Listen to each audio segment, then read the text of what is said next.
Hello and welcome to Telesur. I'm Carla Gonzalez and this is Interviews from Quito, the program where we explore some of the biggest challenges facing this country and the region. In today's program, we take a look at the new Vice President of Ecuador, Otto Sonnenholzner.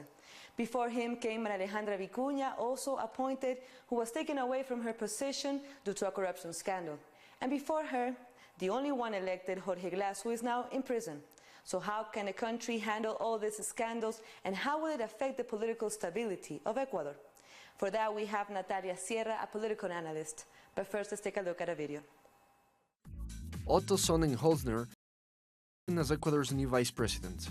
The National Assembly chose him with 94 votes in favor out of 128 assembly members. There were 27 against and 7 abstentions. Sonnenholzner is a well-known radio presenter from Guayaquil. He has no formal links to any political party. However, several figures from Ecuador's traditional right-wing parties have expressed support for him. Ecuador has replaced 2 vice presidents in less than a year. Thank you for your time, Natalia. So Ecuador has had 3 vice presidents in 2018. How can we explain this, and can we call it a crisis? We could think in a political crisis from the last government, but I think it goes beyond. What is happening is a tale that comes from the last 12 years. With the designation of the new vice president, they are closing a cycle, a political cycle. Because President Moreno was part of the political project of the Citizens' Revolution. He won the vice presidency as part of that project. But then we all know how they separated. He separated from part of that movement, not all. And we have the vice president who won elections together with him, was accused of corruption acts and was sentenced to prison. So there was the need to elect another vice president. The list of 3 names, the first list of 3 names sent by President Moreno included 3 women who were part of the political project of the Citizens' Revolution, very close to the positions of Rafael Correo, Maria Espinosa, Maria Alejandra Vicuña, and Rosana Alvarado. And it was Maria Alejandra Vicuña who was named, and somehow we could foresee this would happen. Corruption is not something that is only related to people, individuals. It is a way of operating that was institutionalized in the state. So we can hardly think that at least high-level officials were not involved in this. The question is why the accusation against Maria Alejandra Vicuña just comes out now and not before. Why charging part of the salaries to public officials to sustain political projects and organizations in the last term was a generalized practice. It did not belong only to Mrs. Vicuña. But it came out now. It's not that it doesn't have to come out. It does. I think that all corruption acts should be reported, investigated, and sanctioned. The question is why now and not before. I suspect that, unfortunately, even the processes of cleansing of the state are used as political cards. And that is corruption that also, in my opinion, prevents developing a more transparent justice. I feel that this last accusation that should have been made much before and investigated beyond what was reported, many things else. This comes out like a card in a game, a card that allows to make other type of negotiations. And one of those is the new vice president. Who is this new vice president, Otto Sonnenholzner? Where does he come from? What are his alliances, either politically or business-wise? The new vice president confirms that there is a trend in the new government to have more relation with the corporate sector, both in Quito and Guayaquil. It's a trend that we already saw when he appointed the new ministers, like the Minister of Economics and Finances. Minister Martinez has been very close to the chambers. This new vice president also comes from the corporate sector. It is difficult for a person who is linked to that world, doesn't work for that world, because the economic perspective of the new government is very close to the chambers in a more friendly relation. I also think that former government was very close to important economic groups, but the changes are in groups. It seems that now these groups are close to what we know as the old Ecuadorian right wing, because it's not only somebody from civil society. I don't think that power is handled like this. There are always agreements under the table in all governments, because this is how government elites work in Latin America and perhaps in the world. They make agreements that society does not see and should see, and he appears as a country project, but it's agreements among groups. The question is, what can we see with this agreement? If this new vice president comes from the private sector, what can we expect? We must also consider that the president grants the functions, because constitutionally the vice president has no functions. Process works, because both of the vice presidents, Vicuña, ex-vice president, and Sonnenholzner, they went to this office in the same process by a list of 3 people that the president proposes. How does that work in Ecuador? Constitutionally, when something happens with the elected vice president, elected by the people, the president sends a list of 3 for the assembly to choose. This is less legitimate than if he's elected by the people. Now, how he forms the list, the first list he made, President Moreno, we can see that he was still very close to the former project, because the 3 women were part of that project, and the militants who were closer to President Rafael Correa. How do they make this list? Apparently, it's a list of people from the civil society, but the first, usually the first will win, because the other 2, one person was not in the country, the other person is not very well known. But this man already was authorized by the Social Christian Party, by Creo, and also by Alianza País. So he knew he was going to be elected. The matter is that since there are no constitutional functions, the role of vice president is also a card in the game of power. If they had constitutional functions, you knew what they're going to do. But since it's a president who grants the vice president functions, it could be very important functions like President Glas had in the former government with strategic sectors, and that's why he was an articulating member of all the corruption in the strategic sectors. Or it could be somebody with not many or not so important functions. These functions depend on the arrangements they've made and the role of the vice president. For us, it's complex because we don't know. Another problem is that in the absence of the president, the constitutional function is to assume the presidency. And not always the circumstance of assuming the president takes place. And in our case, with a president that is not in the best health, that could happen. In a case of a vice president who has not been elected and whose political project we don't clearly know, you could make analysis or approaches to see what he responds to, but there is no clarity because speeches, as all demagogic speeches says, he will always work for the well-being of everyone. But it's not so because society is not compact or homogeneous.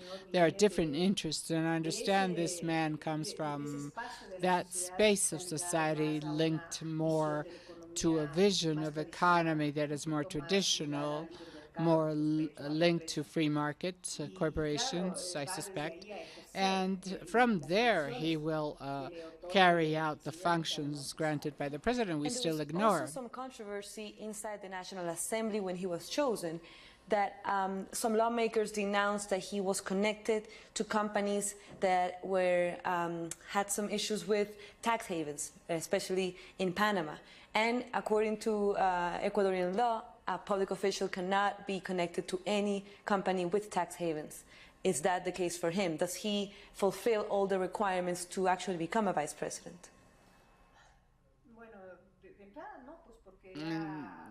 It seems he doesn't because they established he had investments in tax havens, but they have resolved that because he stopped being representative of some of those companies that are established in tax havens. Legally, it could be so. Otherwise, he wouldn't be accepted by the assembly.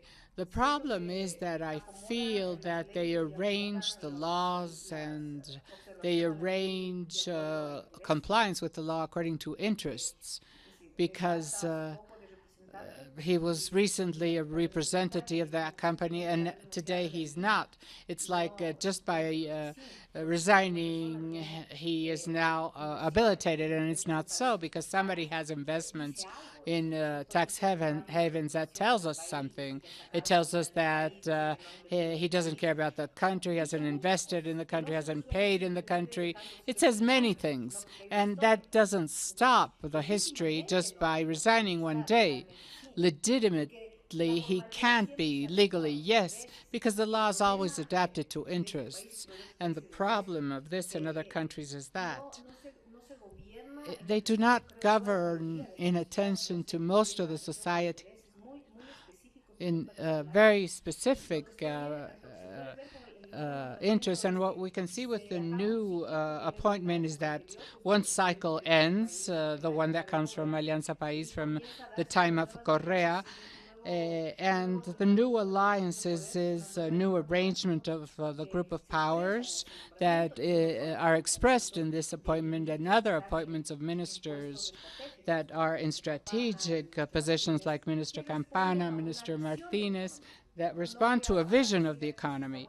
I'm not going to say this is good, this is bad. I have my own position. I don't agree in anyhow with the free market and neoliberal policies.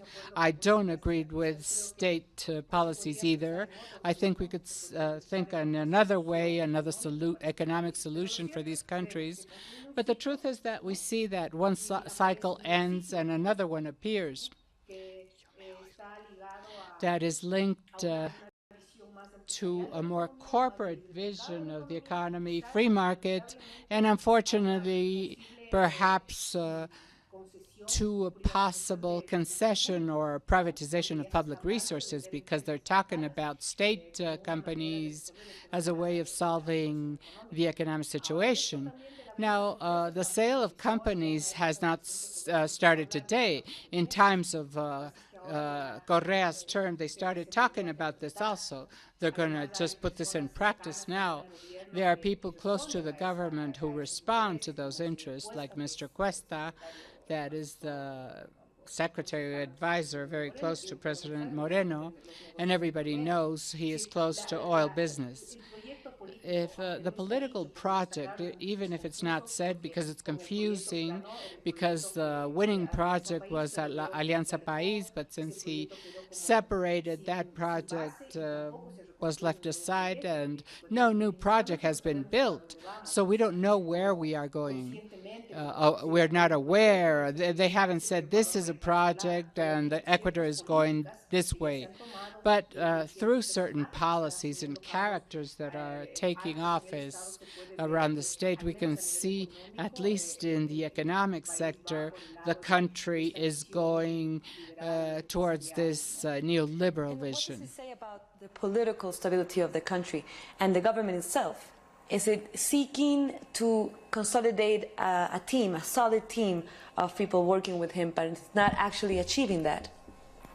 Moreno's government had a short time at the beginning of his administration where he was highly supported by the people because he opened the dialogue.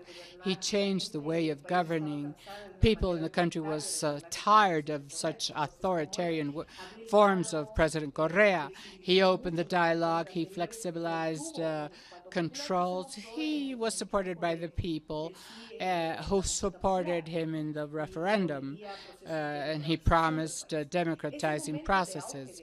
At that time of support lasted until he restructured the Citizen Participation Council and social control that assumes the task of democratizing the government, and Lenin Moreno stopped receiving the support, and then the economic matter, because the political issues started taking their own road. But now he had to talk about where the economy was going, and he started having problems because in economy it's more difficult to find consensus than in politics.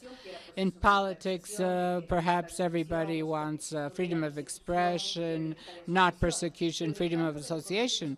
But in economy, it's more complex because when you take a political economic decision, society is fractured, at least in two large interests, because the interest of the large companies and economic powers is not the interest of the majorities, and we must say this.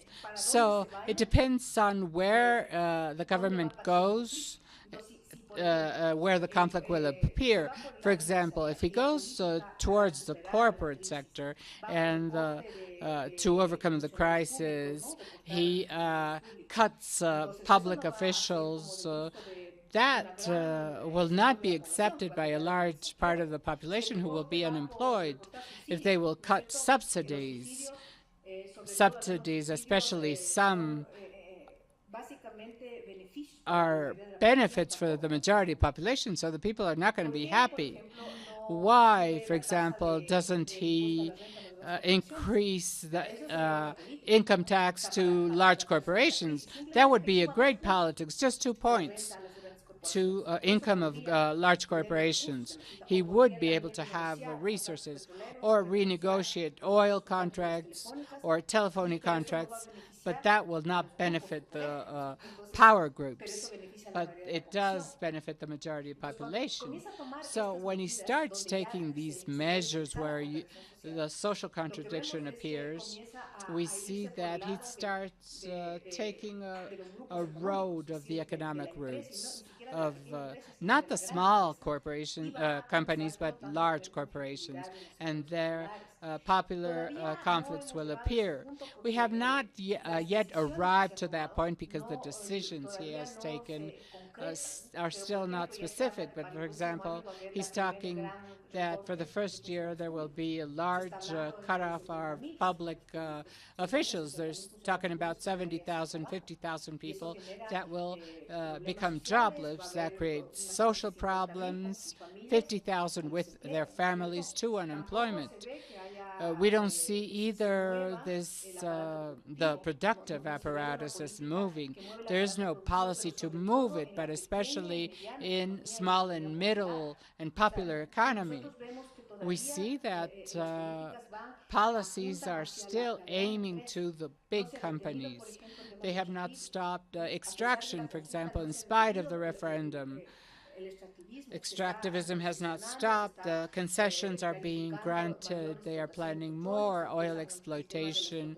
They are starting the mining exploitation also, and there will be conflicts in the territories. So this weakens the government, also because he is not clear. It seems that alliances are specific. There is no social basis or sound policy. So it's a very frail government. How do you see it for the future? It's still the first 2 years of this government. How do you see it following through the promises that it made during the campaign? The promises of he will not be able to comply the campaign promises because almost all candidates make promises they can't comply with because it's demagogy. We will give work, we will give houses. These are rhetorics that are not sustained in clear economic proposals. I don't think he's going to comply with them. As many countries, we still depend on the oil prices, and budgets were made according to a price of oil that is now dropping, and we don't have the possibility of controlling commodity prices. And that also happens in the former government. That's why the crisis happened. Latin America has not left exporting economy, which makes us very weak versus negotiations made in international context where we have no participation whatsoever. So the topic is that he does not start thinking on how to strengthen the internal market, small economies, and even if he didn't fulfill his campaign promises, he could strengthen the productive apparatus at this level to sustain the country's domestic, smaller economy. He will have increasing social conflictivity, and he will be less legitimate. And here comes the problem of the functions of the new vice president. In these days, we've always been listening that the government of Lenin Moreno is a government of transition. From Rafael Correa to what? That's a problem.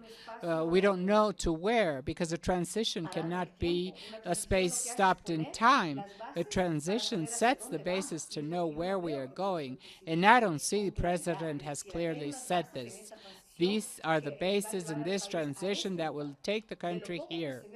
From the few things that we see is he is betting on a liberal vision of the economy that unfortunately we think we are forgetting that neoliberalism hurt Latin America much.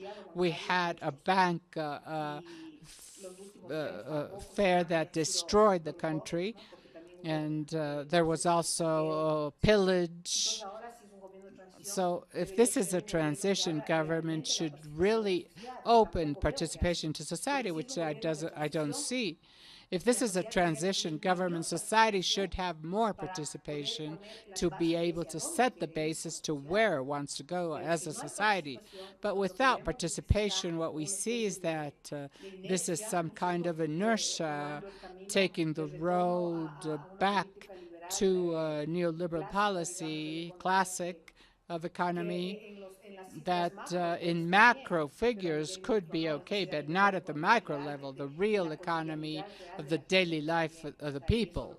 And we can see that every day. You just go out to the streets and see unemployment.